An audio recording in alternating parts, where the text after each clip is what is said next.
हिंदी पत्रकारिता के सूर्य के रूप में भारत के प्रथम हिंदी साप्ताहिक समाचार पत्र उदंत मार्तंड का भारतीय पत्रकारिता के फलक पर उदय हुआ था। आज उसी पावन एवं ऐतिहासिक दिन को याद करने के लिए हम सब यहाँ एकत्र हुए हैं। मैं मानता हूँ कि हम सब सौभाग्यशाली हैं।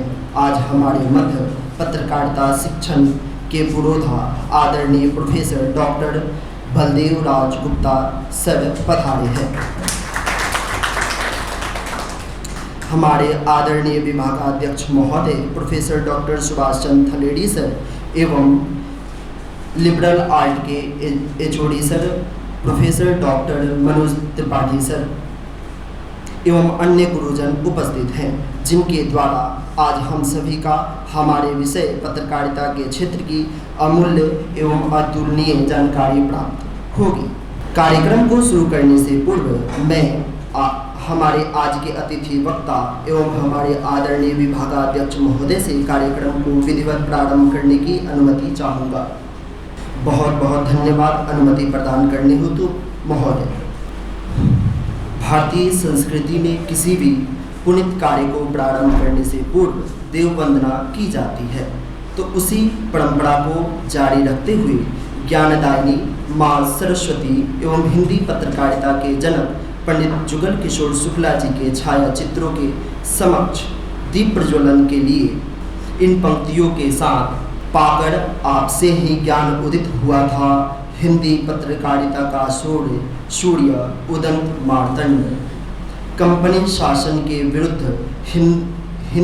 हिंदी की आवाज को बुलंद करने के लिए उदित हुआ था उदंत मार्तंड।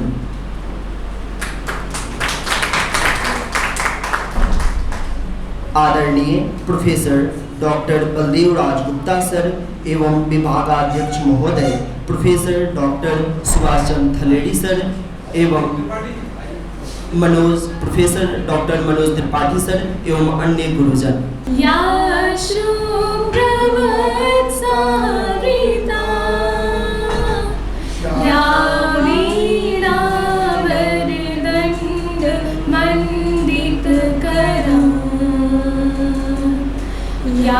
श्वेत या ब्रह्माच्युत शंकर प्रभृतिभिः सेवैः सदा वर्तिता सा मां पातु सरस्वती भगवती निःशेष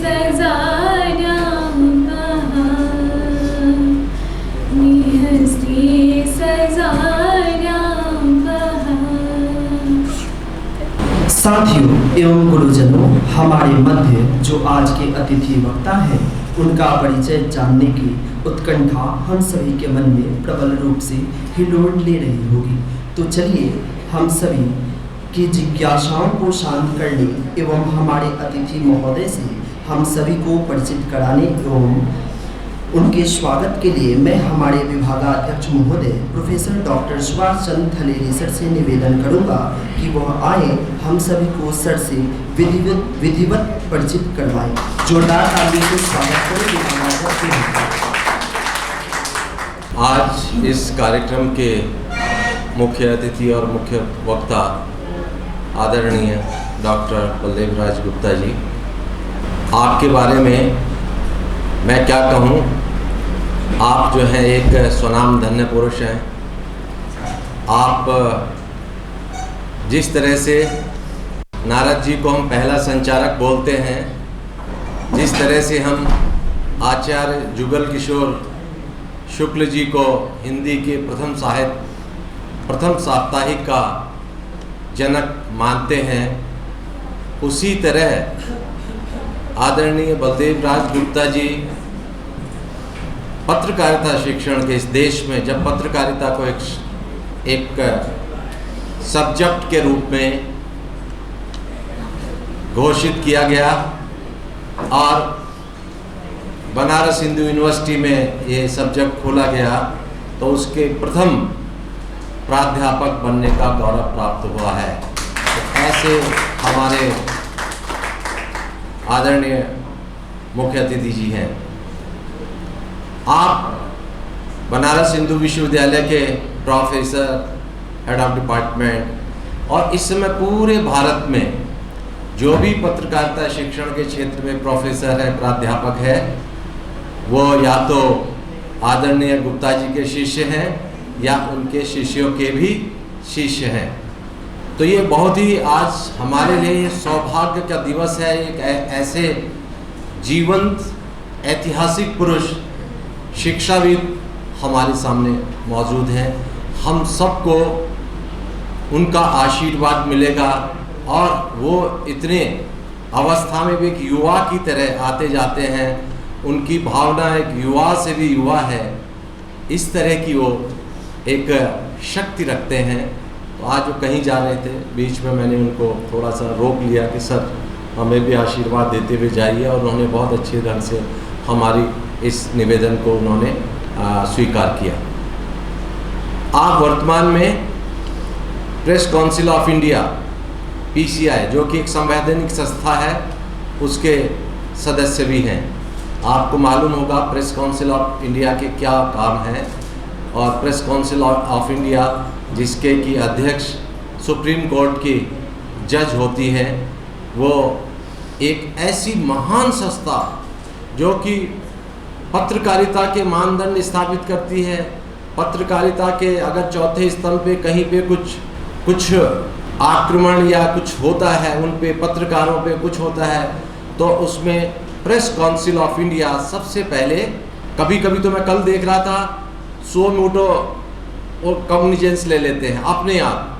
फलां जगह पत्रकार पे हमला हुआ, तुरंत जो है प्रेस काउंसिल ऑफ इंडिया ये कर लेते हैं, एक्शन कर लेते हैं।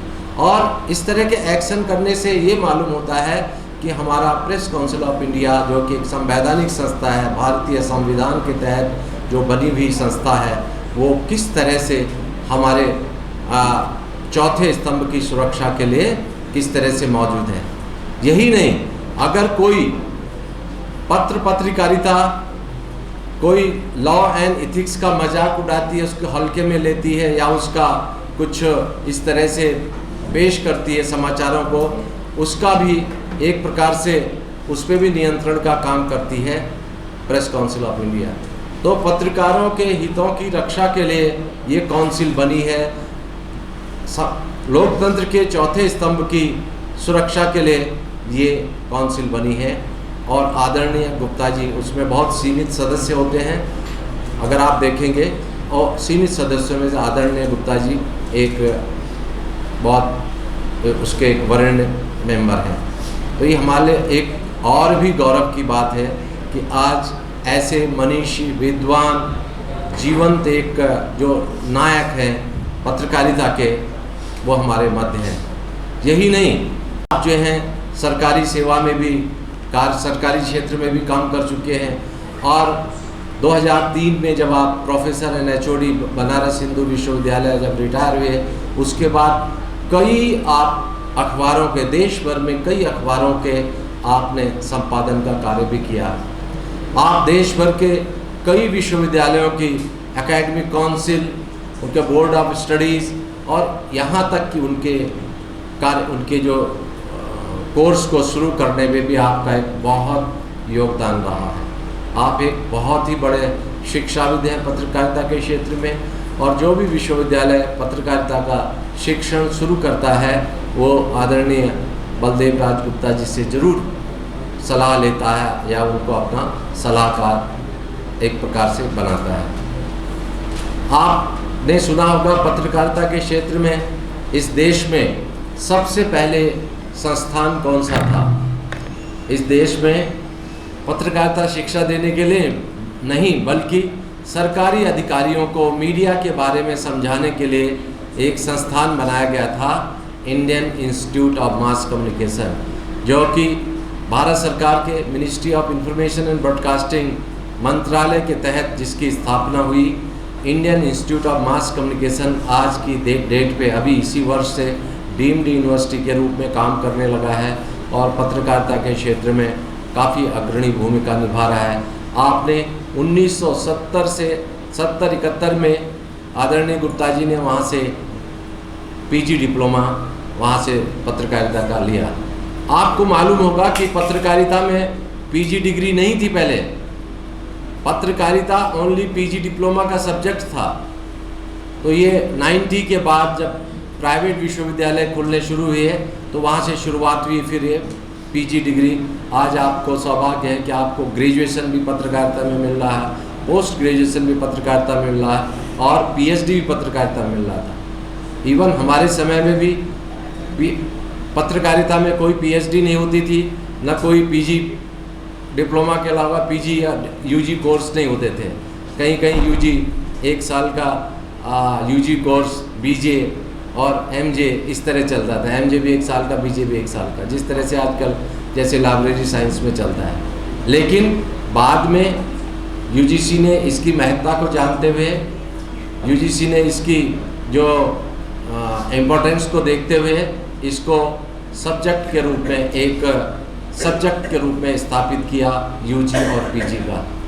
ये बहुत अच्छी बात है कि आज ऐसे आदि पुरुष और एक ऐतिहासिक दिन को मनाने के लिए हमारे मध्य आप आए हैं, क्योंकि 30 जून 1826 को, 30 मई 18 जून नहीं, आज ही के दिन 30 मई 1826 को एक साप्ताहिक पत्र उदंत मार्तंड का प्रकाशन शुरू हुआ। वो हिंदी का पहला साप्ताहिक था। कानपुर निवासी जुगल किशोर शुक्ला जी ने उसे कोलकाता में 1826 में प्रकाशित किया। और 1826 में कोलकाता से क्यों प्रकाशित किया उन्होंने? इसलिए किया 1826 में कोलकाता से इसलिए उनको प्रकाशित किया कि कोलकाता तब भारत की राजधानी थी, ईस्ट इंडिया कंपनी की राजधानी थी। तो आज का दिन हिंदी पत्रकारिता के क्षेत्र में बहुत एक ऐतिहासिक दिन है और उस दिन को मनाने के लिए हम अगर यहाँ पे एकत्रित हुए हैं, मैं आप सबसे अनुरोध करता हूँ, आप सब लोग, कुछ लोग डिफरेंट विभागों से आए हुए हैं, तो मैं आपको भी आपका स्वागत भी करता हूँ यहाँ पर। आपसे अनुरोध भी करता हूँ कि आज हमारे मध्य इतने महान एक प्रोफेसर एंड एक पत्रकारिता के आचार्य आए हुए हैं, इसको थोड़ा आप ध्यानपूर्वक सुने। बहुत छोटा कार्यक्रम है, तो इससे आपके ज्ञान में वृद्धि होगी और ये ऐतिहासिक चीज़ें, ऐतिहासिक तिथियाँ आपको कहीं ना कहीं मदद करेंगी। ये मेरा तो आदरणीय प्रोफेसर गुप्ता जी के बारे में उनका परिचय देने के लिए बहुत समय चाहिए। आप देखते होंगे वो इस उम्र में भी, 80 साल से अधिक उम्र में भी, जैसे मैंने कहा, युवा की तरह काम कर रहे हैं और निरंतर, ऐसा नहीं किसी दिन बैठे हो। कल वो प्रेस काउंसिल ऑफ इंडिया की मीटिंग में, गवर्निंग मीटिंग जो होती है, उसमें भाग लेके और मुझसे भी बात कर रहे थे। तो उनका हर दिन, अभी उनको बिजनौर पहुंचना है, बिजनौर में भी हिंदी पत्रकारिता दिवस का कार्यक्रम है। तो इतने व्यस्ततम क्षणों में भी गुप्ता सर हमारे बीच आए हैं और ये हमारे लिए सौभाग्य की बात है। सर, मैं स्वामी विवेकानंद सुभारती यूनिवर्सिटी की ओर से आपका तहे दिल से अभिनंदन करता हूँ। अपने मैनेजमेंट की तरफ से, आदरणीय अतुल कृष्ण सर की तरफ से, हमारी जो CEO हैं मैडम शल्याराज, प्रोफेसर शल्याराज की ओर से, अपने vice chancellor major general doctor GK Thapliyal sir की ओर से मैं आपका on behalf of the university मैं आपका स्वागत करता हूं और आपका यह अभिनंदन करता हूं कि आप हमारे विश्वविद्यालय में पधारे हैं। तो यही आपका परिचय था, मैंने संक्षिप्त रूप में रखा और मुझे लगता है कि अगर आप कहीं सर्च करेंगे सर को तो आपके बारे में बहुत आपको नॉलेज हो जाएगा। इन्हीं शब्दों के साथ मैं अपनी बात को विराम देता हूँ।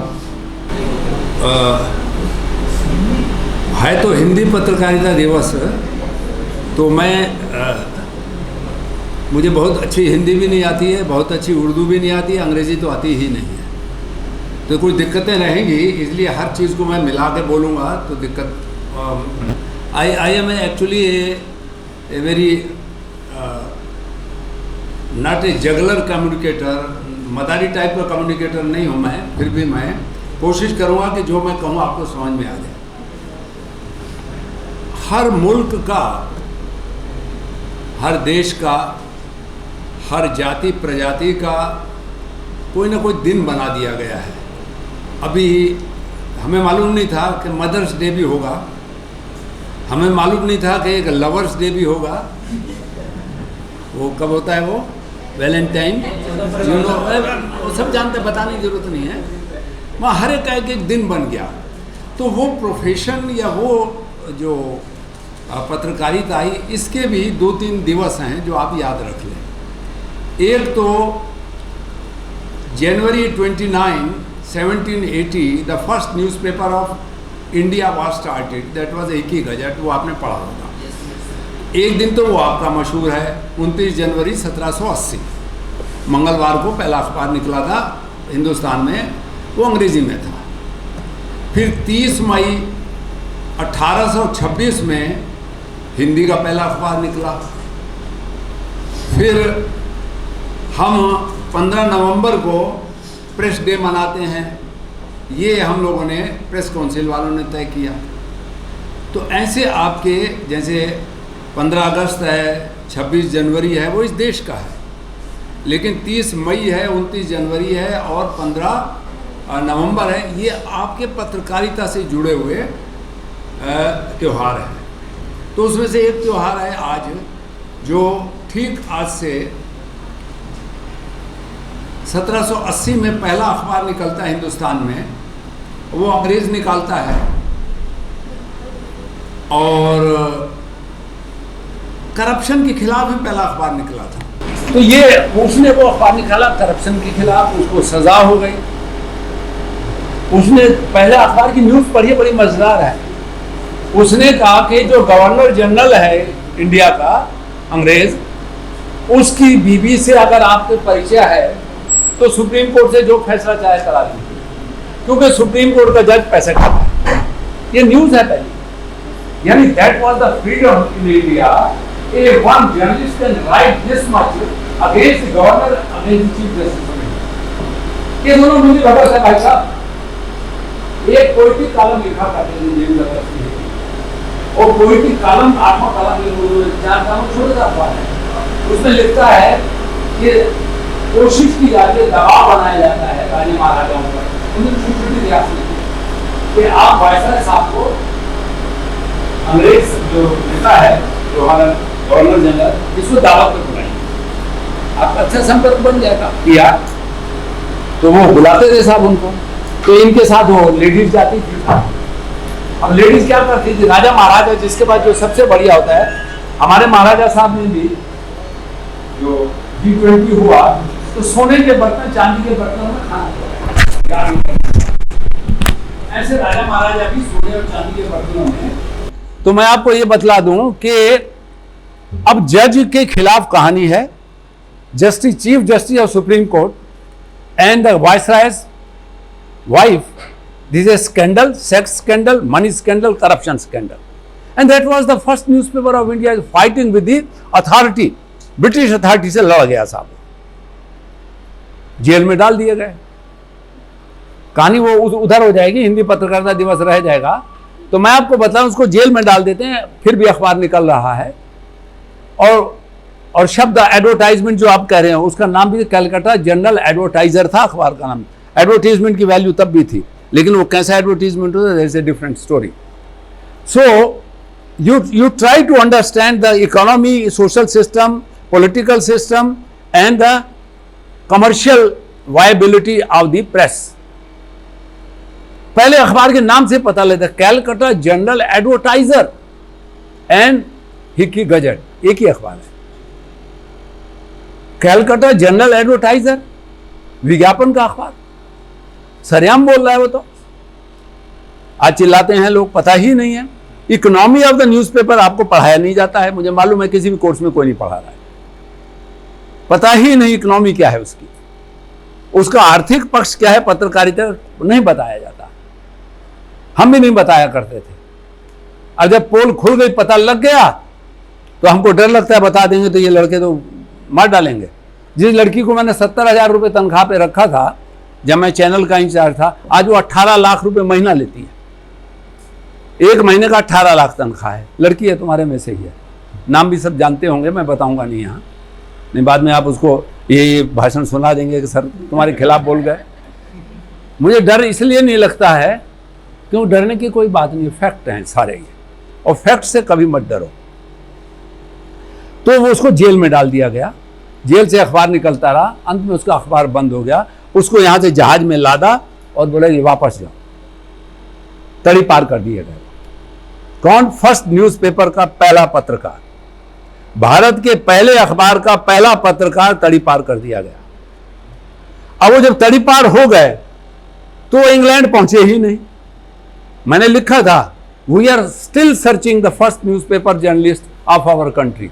आज भी मुझे तलाश है कि मेरे देश का पहला पत्रकार जो अंग्रेज लेके यहाँ से चले हैं वो इंग्लैंड पहुंचा नहीं तो कहाँ है रास्ते में।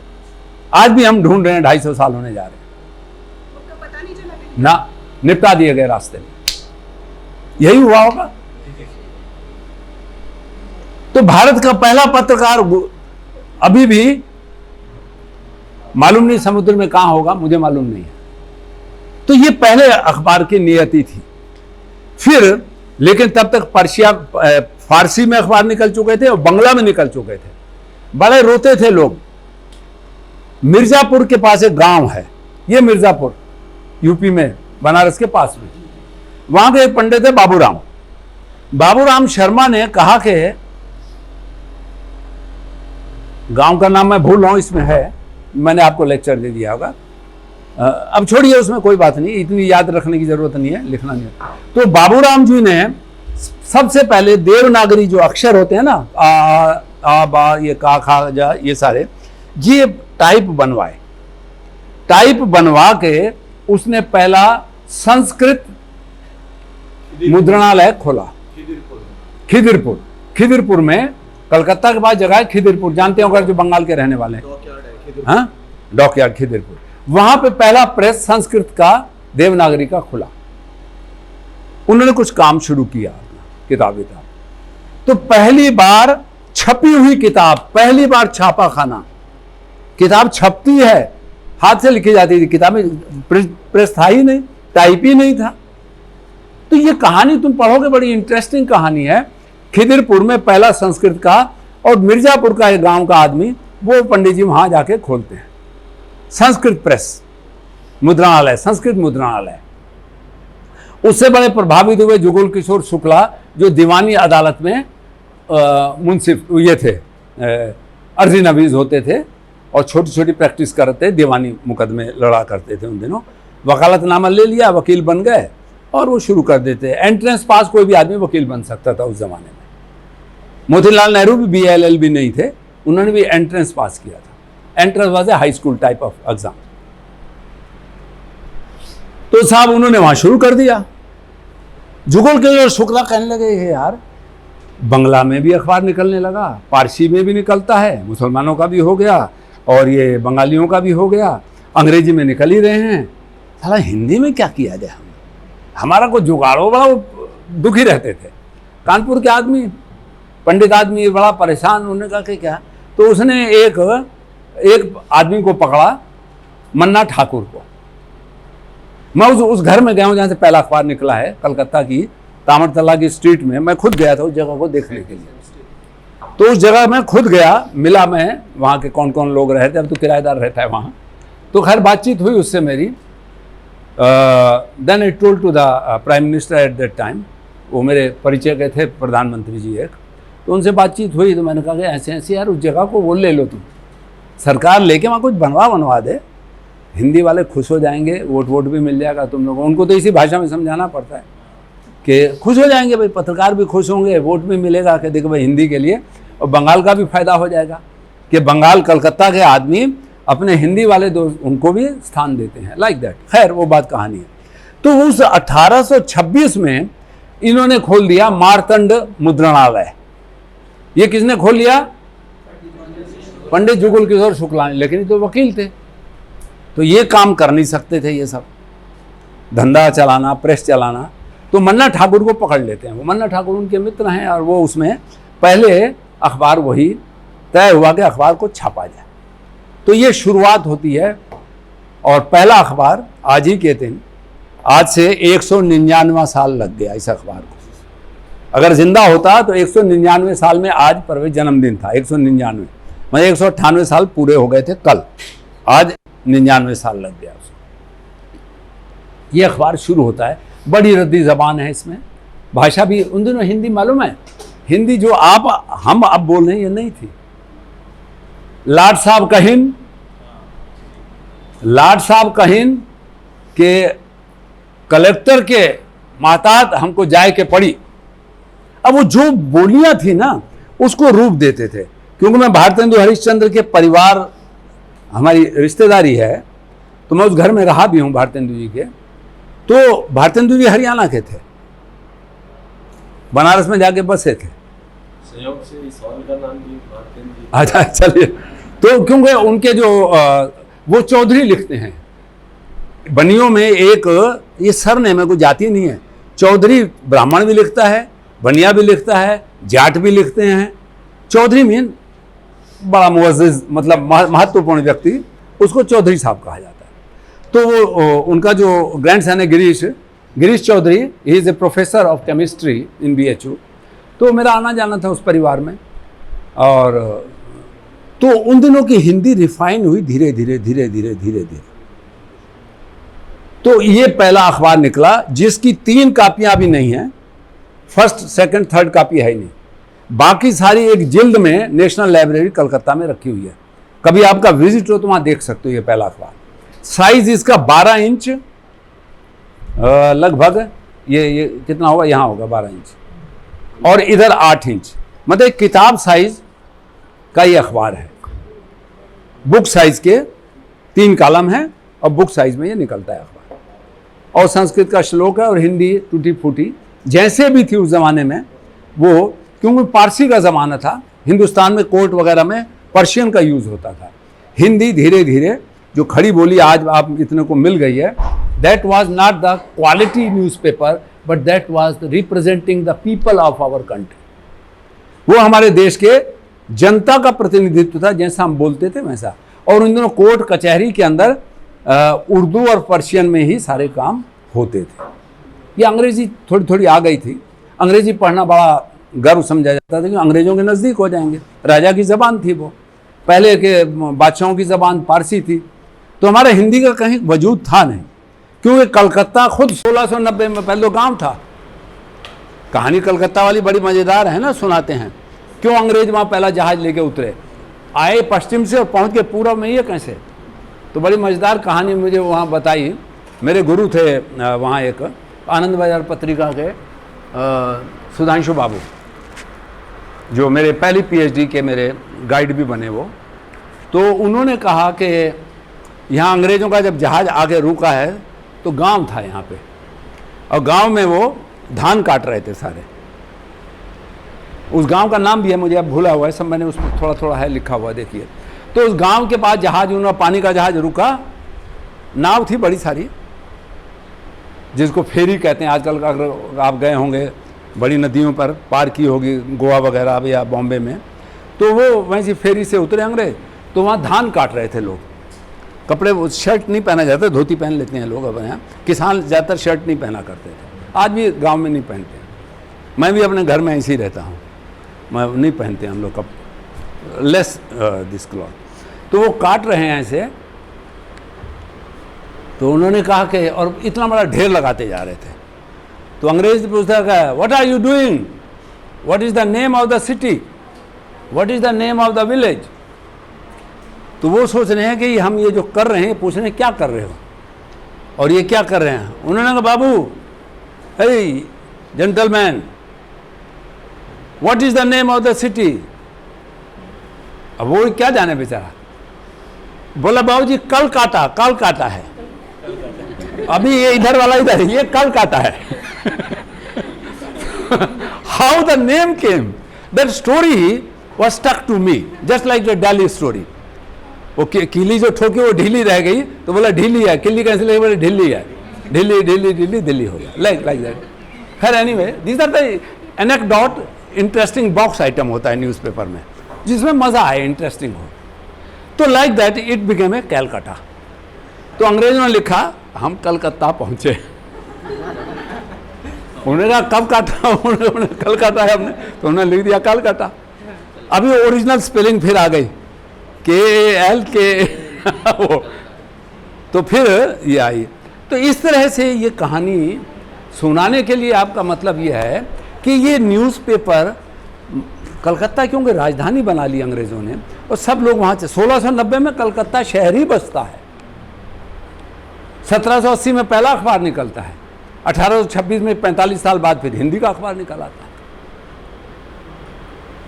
तो ये देखिए अखबारों की कहानी से आपको मतलब है और साथ साथ सोशल और इकोनॉमिक डेवलपमेंट देश का है वो भी आप जानिए कि journalist when right A one para it give not a one information, A one para with many information. Calcutta शहर की स्थापना जब 1690 में हुई तो वहाँ पहला अखबार 1780 में, ठीक 90 साल के अंदर पहला अखबार निकाल दिया अंग्रेजों ने. और 40 साल के बाद हिम्मत करी तो हिंदी वालों ने भी अपना अखबार निकाल दिया. ये देखने की कहानी. अब ये इस तरह से आप समझिए कि with in 45 years a man from small village of Mirzapur and Kanpur they started the first newspaper इन कैलकाटा. आज उस अखबार की जिल्दें रखी हुई हैं नेशनल लाइब्रेरी कलकत्ता में. पूरी किताब है. इस पर कोई चाहे तो नए तरीके से अंक करके PhD भी कर सकता है. The content analysis of first newspaper of Hindi, Bharat के पहले अखबार हिंदी अखबार का, हाँ आप उसका जो क्या कंटेंट को क्या बोलते हैं, सामग्री विश्लेषण, हाँ वही जो आप बोला वो ठीक ही बोला. मुझे नहीं आता है, मैं बोल भी नहीं पाऊंगा. तो हम बात कर रहे थे कि उस वक्त की पत्रकारिता में कोई कलेक्शन ऑफ न्यूज़ नहीं था. और mostly this were few small news of the local and mostly the ideas and लोगों के विचार होते थे. That was social journalism. जैसे अब सोशल मीडिया आ गया ना, ऐसे सोशल जर्नलिज्म की शुरुआत भी वहाँ पे हुई थी. कहीं आर्य समाज का कुछ हो गया, कहीं सनातन धर्म वालों ने कुछ कर दिया, कहीं थोड़ा गया उनका कुछ खबर आ गई तो वो डाल देते थे. या कोई बहुत बड़ी प्राकृतिक बारिश आ गई, कुछ दिक्कत आ गई, बाढ़ आ गया या सूखा पड़ गया, like that. So those were the things. But language was not very good. भाषा बड़ी खराब है. खराब का मतलब उस जमाने की है जो, हाँ वो चेंज आता चला जाता है, लेकिन भाषा की भ्रष्टता तो आ जाए. But technologically was also week.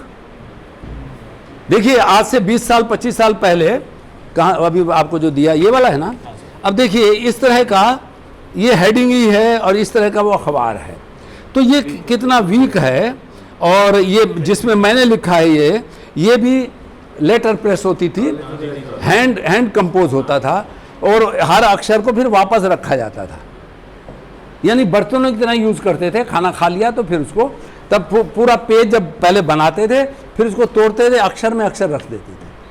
का में डाला, खा में डाला, गा में डाला, ऐसे अक्षर.